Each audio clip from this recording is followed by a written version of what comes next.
فرض کریں آپ ایک ایسے فلسفی کو پڑھ رہے ہیں جو یہ سوال اٹھاتا ہے، جب میں کہتا ہوں میز پر ایک کتاب ہے تو یہ جملہ حقیقت کے ساتھ کیسے جڑتا ہے؟ یہ سوال اتنا سادہ لگتا ہے کہ اکثر لوگ اسے پوچھتے ہی نہیں، لیکن اسی سوال کی گہرائی میں وہ مسئلہ چھپا ہے جس نے لڈوگ وٹگنسٹائن کے پورے فلسفے کو جنم دیا۔ آج ہم لڈوگ وٹگنسٹائن کے فلسفے پر گفتگو کریں گے۔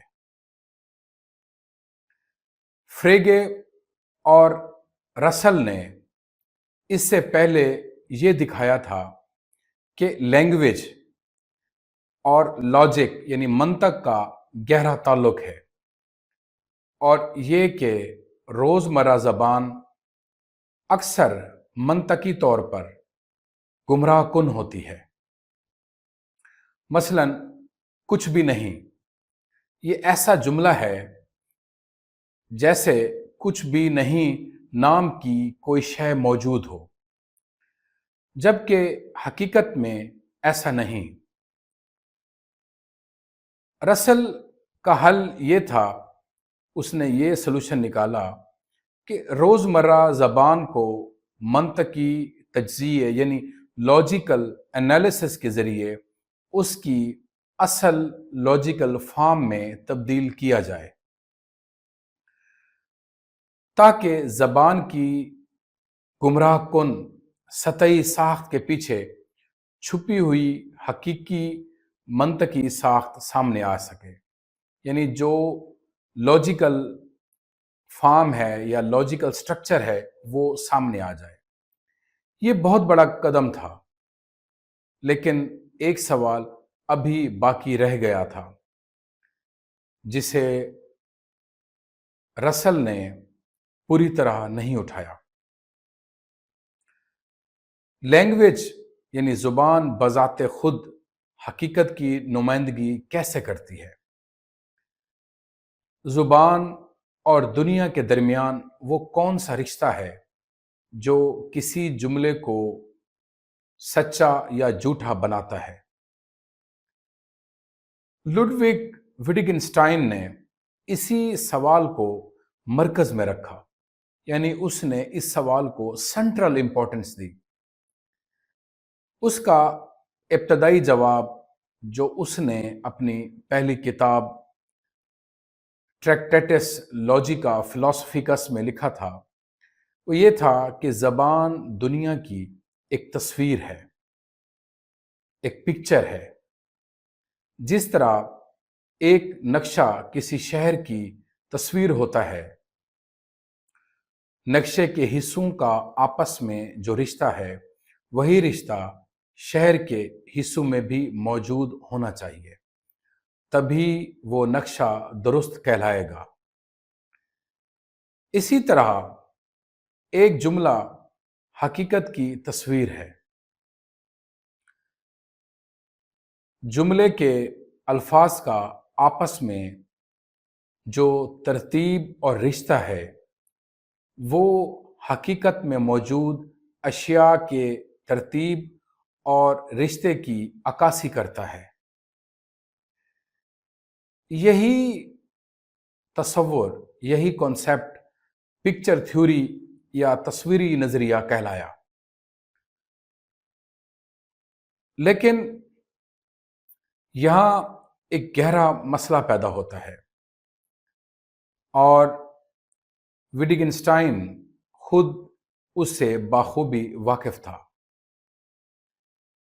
اگر لینگویج کا کام صرف حقیقت کی یا ریالٹی کی پکچر بنانا ہے، تصویر بنانا ہے، تو وہ جملے جو حقیقت کی تصویر نہیں بنا سکتے، مثلا اخلاقیات، جمالیات، مذہب، فلسفہ خود، ان کا کیا بنے گا؟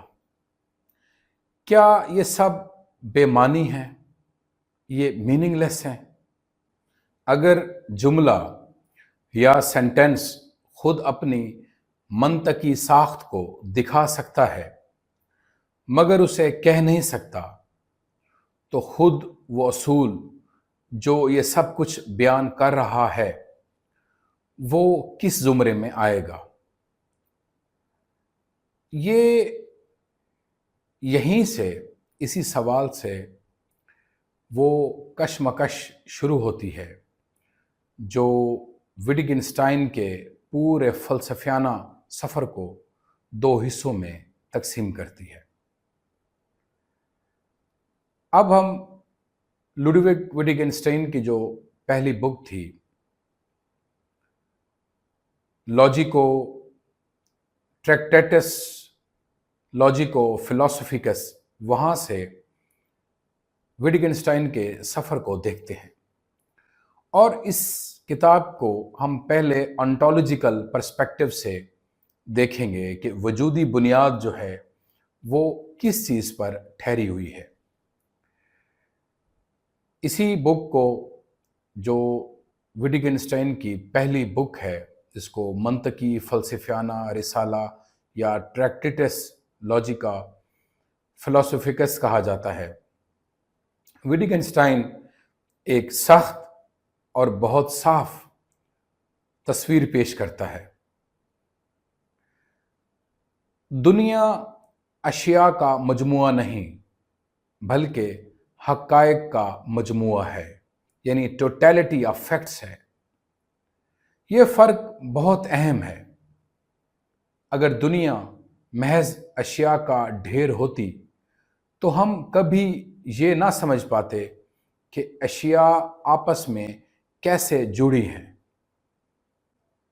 لیکن دنیا حقائق پر مشتمل ہے، یعنی اشیاء کے مخصوص تعلقات کی صورتیں۔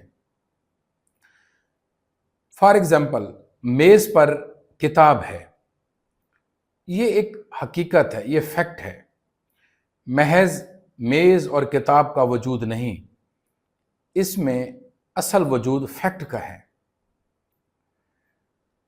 اس دنیا کی سب سے چھوٹی اکائیاں جنہیں مزید تقسیم نہیں کیا جا سکتا، وٹگنسٹائن انہیں سمپل آبجیکٹس کہتا ہے، یعنی سادہ اشیاء۔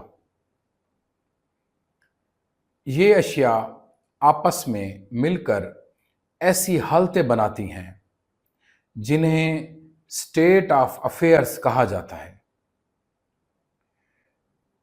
اور یہی حالتیں، یہی اسٹیٹ آف افیئرس مل کر حقائق بنتی ہیں۔ لینگویج کی سب سے چھوٹی اکائی ایک بنیادی جملہ، یعنی ایلیمنٹری پروپوزیشن، ان سادہ اشیاء کی ترتیب کی تصویر بناتی ہے۔ یہ پورا نظام، اس کو لاجیکل ایٹمزم یعنی منطقی جوہریت کہلاتا ہے، کہا جاتا ہے۔ دنیا اور لینگویج، یعنی دنیا اور زبان، دونوں ایسی چھوٹی چھوٹی انڈیپینڈنٹ یا آزاد اکائیوں سے بنی ہیں جو مل کر پیچیدہ کل تشکیل دیتی ہیں، مطلب کمپلیکس ٹوٹیلٹی کو تشکیل دیتی ہیں۔ اب یہاں ایک گہرا نقطہ ہے جسے سمجھنا ضروری ہے۔ وٹگنسٹائن کے نزدیک زبان اور دنیا، یعنی لینگویج اور ورلڈ کے درمیان جو منطقی صورت، جو لاجیکل فارم مشترک ہے، وہ خود لینگویج میں بیان نہیں کی جا سکتی۔ یہ فارم یا صورت صرف دکھائی جا سکتی ہے، کہی نہیں جا سکتی۔ یہ فرق، یعنی سینگ کہنے اور شوئنگ دکھانے کے درمیان، ایک نہایت اہمیت کا حامل ہے۔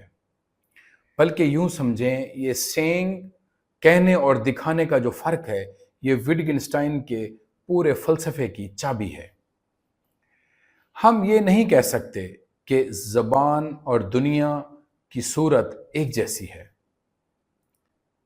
کیونکہ ایسا کہنے کے لیے ہمیں لینگویج سے، زبان سے باہر کھڑے ہو کر لینگویج اور دنیا دونوں کو دیکھنا پڑے گا، اور یہ ناممکن ہے۔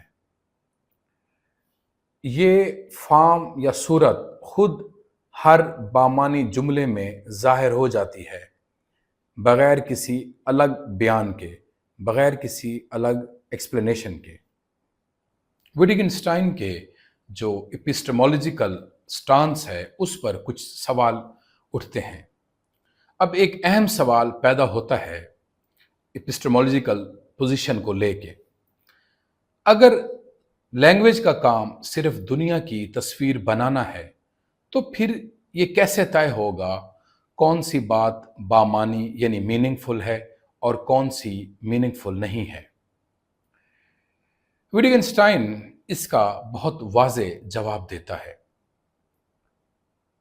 وہ کہتا ہے، جس بات کو کہا جا سکتا ہے اسے صاف صاف کہا جا سکتا ہے، اور جس کے بارے میں بات نہیں کی جا سکتی اس پر خاموش رہنا چاہیے۔ یہ وٹگنسٹائن کا سب سے مشہور جملہ ہے، لیکن اکثر لوگ اس کا مطلب غلط سمجھتے ہیں۔ اس کا مطلب یہ ہرگز نہیں کہ اخلاقیات، مذہب یا خدا غیر اہم ہیں۔ وہ صرف یہ کہنا چاہتا ہے کہ کسی بھی لینگویج، کسی بھی زبان کی ایک حد ہوتی ہے، لمٹ آف لینگویج ہوتی ہے۔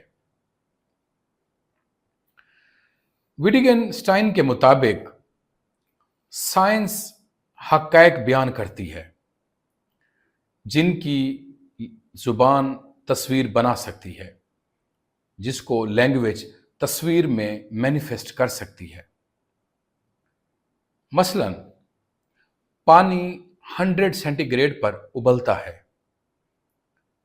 زمین سورج کے گرد گردش کرتی ہے،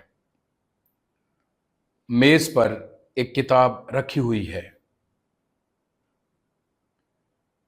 ایسے جملوں کو ہم ٹرو یا فالس ثابت کر سکتے ہیں، یعنی اگر پانی 100 سینٹی گریڈ پر نہیں ابلتا تو ہم اس کو فالس قرار دے سکتے ہیں۔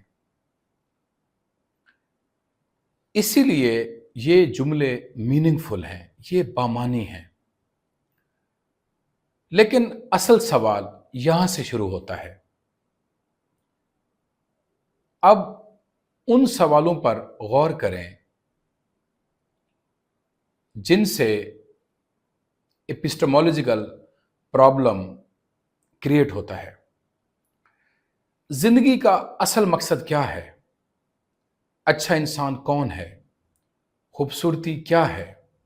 کیا خدا موجود ہے؟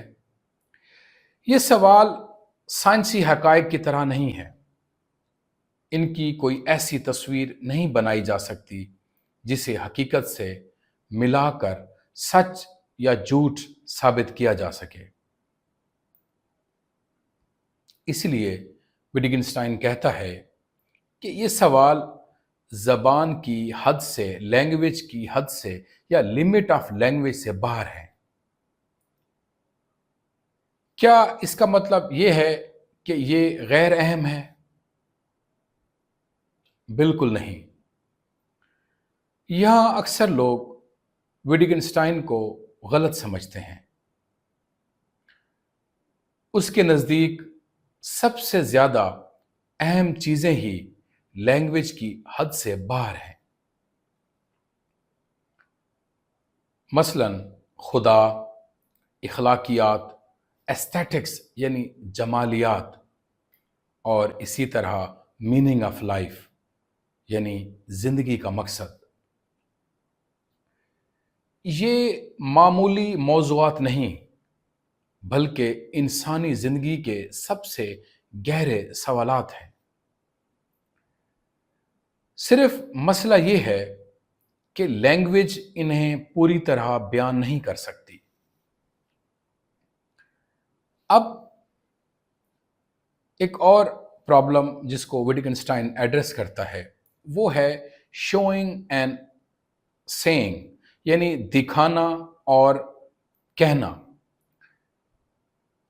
میننگ آف لائف کیا ہے؟ اس کو ہم دکھا سکتے ہیں، اس کو ہم کہہ سکتے ہیں، اس کو ہم دکھا نہیں سکتے۔ تو سیئنگ اور شوئنگ کا جو فرق ہے اس کو وٹگنسٹائن اس طرح بیان کرتا ہے ایک مثال کے ذریعے۔ مثال کے طور پر کسی انسان کی دیانتداری کو مکمل طور پر الفاظ میں بیان کرنا مشکل ہے، لیکن اس کا کردار خود اس کی دیانتداری کو ظاہر کر دیتا ہے۔ اسی طرح محبت، روحانیت، اسپرچویلٹی، عبادت اور اخلاقی عظمت بہت دفعہ الفاظ سے زیادہ انسان کے عمل میں نظر آتی ہیں۔ وٹگنسٹائن کے نزدیک بھی یہی اصول لینگویج پر لاگو ہوتا ہے۔ اپنی کتاب کے آخر میں وٹگنسٹائن ایک ایسی بات کہتا ہے جو پہلی نظر میں بہت عجیب لگتی ہے۔ وہ کہتا ہے کہ اگر میری کتاب کو پوری طرح سمجھ لیا جائے تو میری اپنی کتاب کے جملے بھی آخر کار نان سینس یعنی بے معنی ثابت ہوں گے۔ اب یہاں سوال پیدا ہوتا ہے کہ آخر وہ ایسا کیوں کہتا ہے؟ کیونکہ پوری کتاب لینگویج کی حدود کو بیان کر رہی ہے، جبکہ لینگویج اپنی حدود کو مکمل طور پر بیان نہیں کر سکتی۔ اس لیے اس کی کتاب بھی اس مشکل کا شکار ہو جاتی ہے۔ آگے اسی بات کو سمجھانے کے لیے وٹگنسٹائن ایک مشہور مثال دیتا ہے۔ وہ کہتا ہے میری کتاب ایک سیڑھی کی طرح ہے، یعنی ایک لیڈر کی طرح ہے۔ آپ اس سیڑھی پر چڑھ کر ایک خاص مقام تک پہنچتے ہیں۔ جب منزل تک پہنچ جائیں تو پھر اس سیڑھی کی ضرورت باقی نہیں رہتی، اسے چھوڑ دینا چاہیے۔ اس مثال کا جو اصل مطلب وٹگنسٹائن بتاتا ہے کہ وہ یہ نہیں ہے کہ یہ کتاب بے فائدہ ہے، بلکہ اس کا مطلب یہ ہے کہ کتاب آپ کو ایک نئی فکری بلندی تک پہنچاتی ہے، اور جب آپ وہاں پہنچ جاتے ہیں تو پھر آپ کتاب کے الفاظ سے آگے سوچنے لگتے ہیں۔ گویا کتاب خود منزل نہیں، بلکہ منزل تک پہنچنے کا ذریعہ ہے۔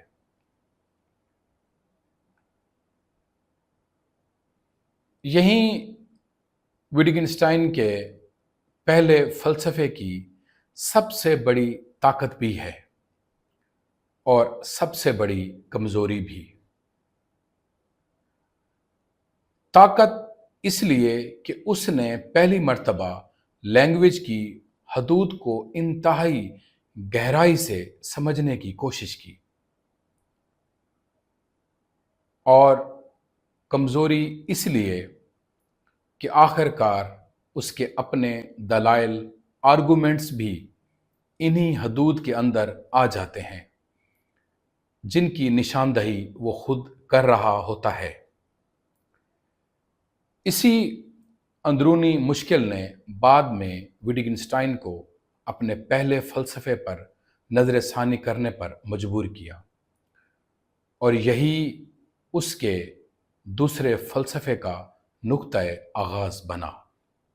اب ہم وٹگنسٹائن کی زندگی اور فلسفے کے اس مرحلے میں داخل ہوتے ہیں جہاں ایک بہت بڑی تبدیلی آتی ہے۔ یہ تبدیلی صرف کسی چھوٹی بات میں نہیں تھی، بلکہ اس نے اپنے پہلے فلسفے کی بنیادوں پر ہی دوبارہ غور کیا۔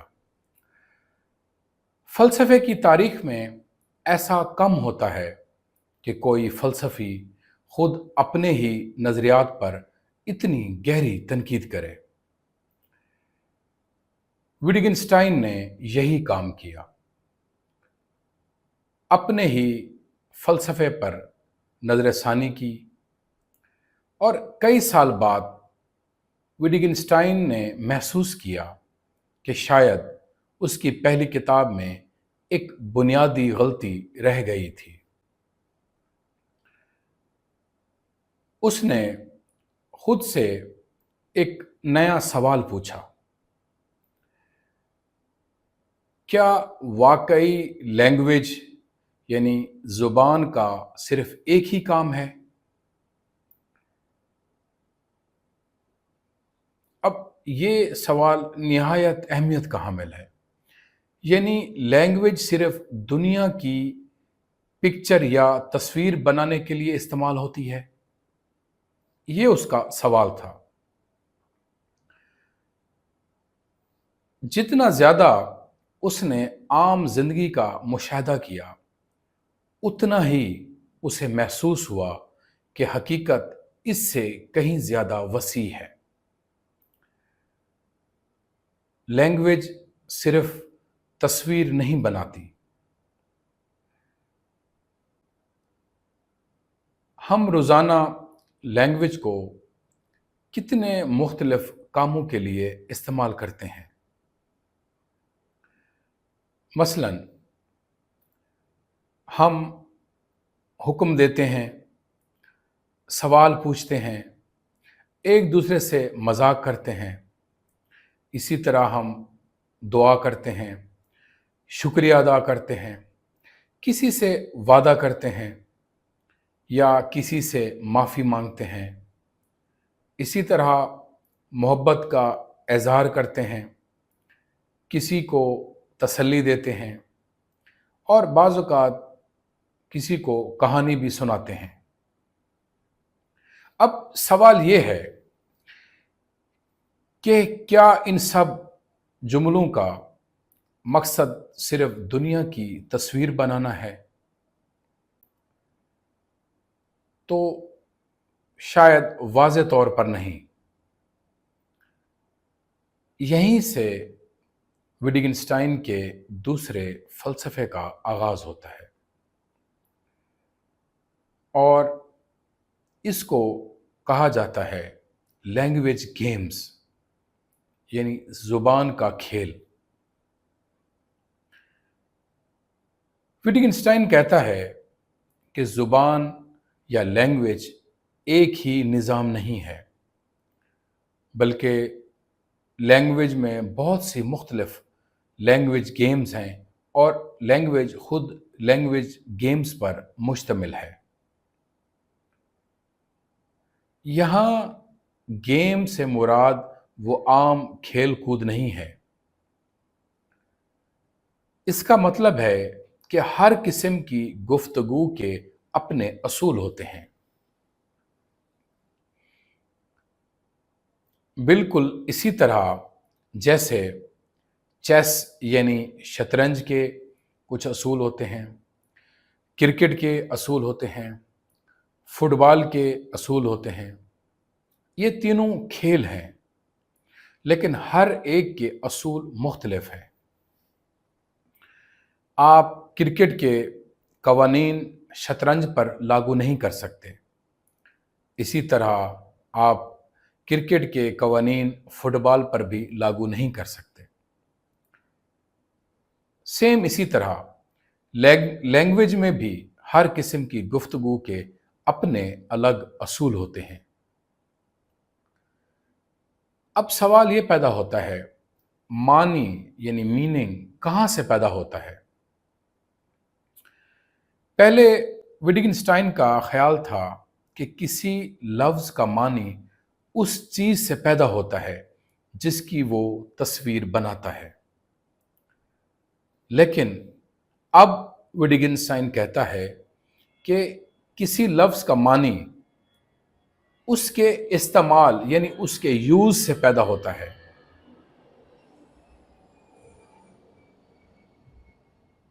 اسی لیے اس کا مشہور جملہ ہے، میننگ از یوز، یعنی معنی استعمال میں ہے۔ اس کو اس طرح سمجھتے ہیں، کسی لفظ کو سمجھنے کے لیے یہ مت دیکھو کہ وہ کس چیز کی نمائندگی کرتا ہے، بلکہ یہ دیکھو کہ لوگ اسے روزمرہ زندگی میں کس طرح استعمال کرتے ہیں۔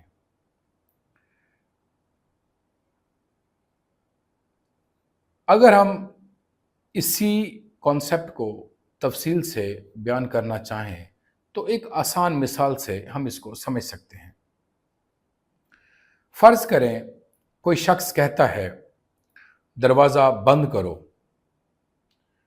یہ جملہ کسی حقیقت کی تصویر نہیں بنا رہا، بلکہ یہ ایک حکم دے رہا ہے، یعنی ایک کمانڈ ہے۔ اسی طرح اگر کوئی کہتا ہے، آپ کیسے ہیں، تو یہاں کوئی حقیقت بیان نہیں ہو رہی، یہاں صرف ایک گفتگو شروع ہونے کا طریقہ یا گفتگو شروع ہونے کا ایک انداز اپنایا جا رہا ہے۔ اسی طرح اگر کوئی کہتا ہے کہ میں وعدہ کرتا ہوں، یہ بھی کسی حقیقت کی تصویر نہیں ہے، بلکہ یہ ایک نیا سوشل یا سماجی تعلق پیدا کرنے کا ایک طریقہ ہے، ایک سوشل کمٹمنٹ ہے۔ اسی لیے ہر جملے کا مقصد ایک جیسا نہیں ہوتا۔ وٹگنسٹائن آگے چل کر ایک اور کانسیپٹ انٹروڈیوس کرواتا ہے جسے کہتے ہیں فیملی ریزمبلنس، یعنی خاندانی مشابہت۔ وٹگنسٹائن ایک اور دلچسپ سوال پوچھتا ہے، یعنی ہم شطرنج، کرکٹ، فٹ بال، بچوں کے کھیل اور ویڈیو گیمز، ان سب کھیل کو گیمز کیوں کہتے ہیں؟ یعنی وہ کہتا ہے ان سب کو ہم گیمز یا کھیل کیوں کہتے ہیں؟ کیا ان سب میں کوئی ایک مشترک خصوصیات موجود ہے؟ اس نے بہت غور کیا، لیکن اسے کوئی ایسی ایک خصوصیت نہیں ملی جو ہر کھیل میں موجود ہو۔ پھر وٹگنسٹائن سوال کرتا ہے کہ پھر ہم انہیں ایک ہی نام کیوں دیتے ہیں؟ وٹگنسٹائن کہتا ہے کہ ان سب کے درمیان ایک ہی ایسنس، ایک ہی جوہر مشترک نہیں ہوتا، بلکہ ان میں فیملی ریزمبلنس ہوتی ہے۔ جیسے آپ ایک خاندان کو دیکھیں، کسی بچے کی آنکھیں والد جیسی ہوتی ہیں، کسی کا ناک والدہ جیسا ہوتا ہے، اسی طرح کسی کی مسکراہٹ دادا جیسے ہوتی ہے اور کسی کی آواز اپنی نانی جیسی ہوتی ہے۔ پورے خاندان میں شاید کوئی ایک خصوصیت سب میں مشترک نہ ہو، لیکن پھر بھی ہم فوراً پہچان لیتے ہیں کہ یہ ایک ہی خاندان کے افراد ہیں۔ یہ وٹگنسٹائن کی جو آبزرویشن ہے یہ بہت پریکٹیکل ہے۔ وہ کہتا ہے کہ الفاظ بھی اسی طرح کام کرتے ہیں، ان کے معنی ہمیشہ کسی ایک مشترک تعریف سے یا ڈیفینیشن سے پیدا نہیں ہوتے، بلکہ مختلف استعمالات کے درمیان موجود ریزیبلنس سے ایک دوسرے کی مشابہتوں سے پیدا ہوتے ہیں۔ اب سوال پیدا ہوتا ہے کہ یہ خیال اتنا اہم کیوں ہے؟ یہ نظریہ وٹگنسٹائن کے پہلے فلسفے سے بالکل مختلف تھا۔ پہلے وہ سمجھتا تھا کہ ہر ایک کانسیپٹ واضح اور مقرر تعریف چاہتا ہے، یعنی ہر ایک کانسیپٹ کی ایک واضح اور مقرر تعریف ہونی چاہیے۔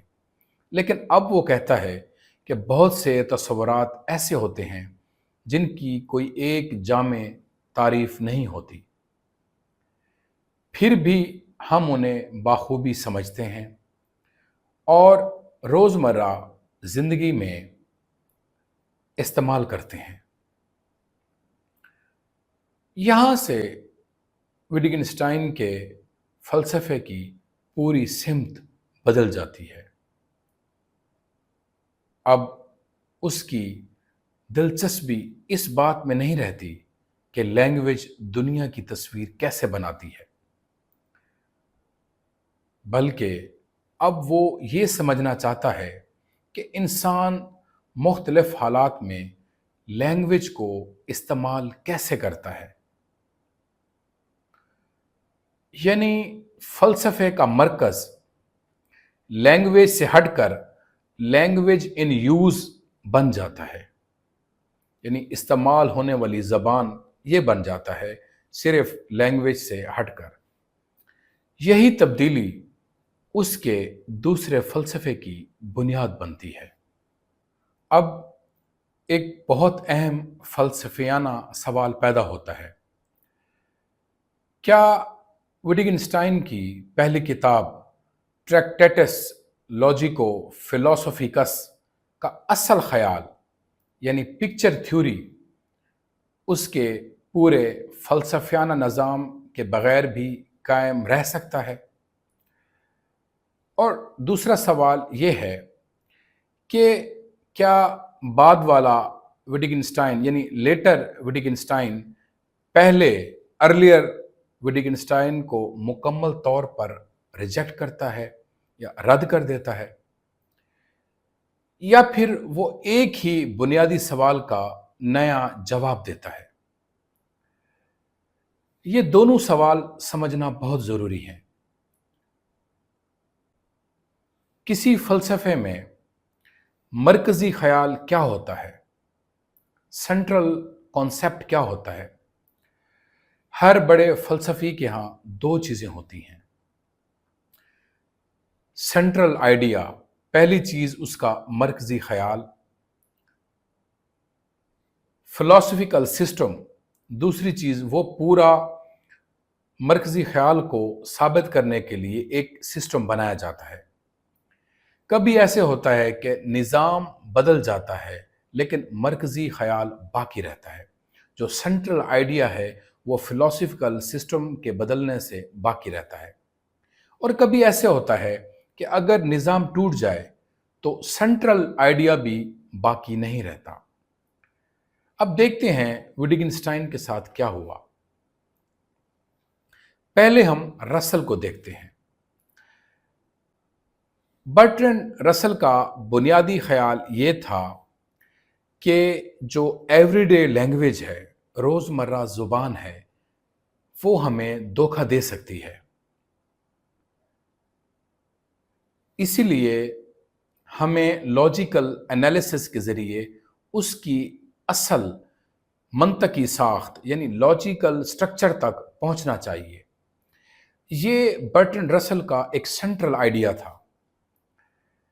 اب فرض کریں اس کے فلسفے کی کچھ تفصیلات غلط ثابت ہو جائیں، تب بھی اس کا سینٹرل آئیڈیا اپنی جگہ قائم رہتا ہے۔ آج بھی فلسفہ، ریاضی اور کمپیوٹر سائنس میں منطقی تجزیہ، لاجیکل انالیسز استعمال کیا جاتا ہے۔ یعنی برٹرنڈ رسل کا جو سینٹرل آئیڈیا ہے اس کے پورے نظام سے نسبتاً آزاد ہے، لیکن وٹگنسٹائن کا معاملہ مختلف ہے۔ وٹگنسٹائن کی پہلی کتاب میں ایسا نہیں ہے۔ وہاں تمام نظریات ایک دوسرے کے ساتھ بہت مضبوطی سے جڑے ہوئے ہیں۔ مثلا picture theory, logical form, simple objects, اسی طرح فیکٹس، لاجیکل ایٹمزم، سیئنگ اور شوئنگ، یہ سب الگ الگ نظریات نہیں ہیں، بلکہ ایک ہی عمارت کے مختلف ستون ہیں۔ اگر ایک ستون ہٹا دیا جائے تو فرض کریں ہم صرف یہ بات مان لیں کہ لینگویج دنیا کی تصویر ہے، لیکن باقی سب نظریات قبول نہ کریں، یعنی ہم سادہ اشیاء نہ مانیں، اسی طرح منطقی جو ساخت ہے وہ بھی نہ مانیں، لاجیکل ایٹمزم وہ بھی نہ مانیں، سیئنگ اور شوئنگ کا فرق بھی نہ مانیں، تو پھر سوال پیدا ہوگا آخر لینگویج تصویر کیسے بناتی ہے؟ اس کا جواب ہمارے پاس نہیں بچے گا۔ یعنی صرف ایک جملہ رہ جائے گا، لیکن اس کی بنیاد ختم ہو جائے گی۔ اسی لیے وٹگنسٹائن کی پہلی کتاب میں جو سینٹرل آئیڈیا، مرکزی خیال اور پورا نظام ایک دوسرے سے الگ نہیں کیے جا سکتے۔ لیٹر وٹگنسٹائن نے کیا کیا؟ اب ہم اس کی دوسری کتاب فلاسفیکل انویسٹیگیشنز کی طرف آتے ہیں۔ یہاں ایک حیران کن تبدیلی نظر آتی ہے۔ پہلے وٹگنسٹائن نے ایک مکمل فلسفیانہ نظام بنایا تھا، لیکن بعد والا وٹگنسٹائن یعنی لیٹر وٹگنسٹائن جان بوجھ کر کوئی نیا نظام نہیں بناتا۔ یہ اس کا شعوری فیصلہ تھا۔ فلسفے کا کام کیا ہے؟ لیٹر وٹگنسٹائن کہتا ہے، فلسفے کا مقصد کوئی نیا نظریہ بنانا نہیں ہے، یعنی نیو تھیوری بنانا نہیں ہے۔ فلسفے کا اصل کام ہماری فکری الجھنوں کو دور کرنا ہے۔ یعنی فلسفہ ہمیں نئی معلومات نہیں دیتا، بلکہ وہ ہمیں یہ دکھاتا ہے کہ ہم کہاں غلط سوچ رہے ہیں۔ اسی طرح وہ مکھی اور بوتل کی ایک بہت خوبصورت مثال دیتا ہے۔ وہ کہتا ہے فلسفے کا کام مکھی کی بوتل سے نکلنے کا راستہ دکھانا ہے، یعنی فلسفے کا کام مکھی کو بوتل سے نکلنے کا راستہ دکھانا ہے۔ اس مثال میں انسان مکھی ہے، فلائی ہے، اور زبان کی الجھنیں بوتل ہے۔ مکھی مسلسل بوتل کے شیشے سے ٹکراتی رہتی ہے۔ ایسا لگتا ہے کہ راستہ یہی ہے، حالانکہ راستہ کہیں اور ہوتا ہے۔ اسی طرح انسان بھی بعض فلسفیانہ مسائل میں اس لیے پھنسا رہتا ہے